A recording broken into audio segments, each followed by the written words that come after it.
नमस्कार, मी संकेत Deshpande. Top news Marathi चॅनलमध्ये आपलं स्वागत. साताऱ्यात होणाऱ्या 99व्या अखिल भारतीय मराठी साहित्य संमेलनाच्या अध्यक्षपदी ज्येष्ठ साहित्यिक इतिहासकार विश्वास पाटील यांची सर्वानुमते निवड करण्यात आली आहे. विश्वास पाटील यांचा साहित्य क्षेत्रातील आतापर्यंतचा प्रवास कसा राहिलाय जाणून घेऊयात या स्पेशल रिपोर्ट. पुणे येथे झालेल्या बैठकीत एकमतानं विश्वास पाटील यांची निवड करण्यात आली असून साताऱ्यातील शाहू स्टेडियम मध्ये 1 ते 4 जानेवारी दरम्यान साहित्य संमेलन संपन्न होणार आहे.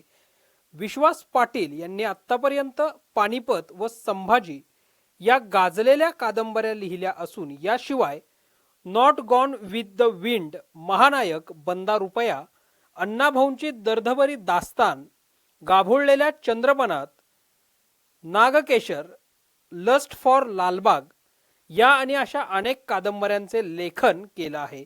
याशिवाय ते भारतीय प्रशासकीय सेवेतून निवृत्त झाले आहेत.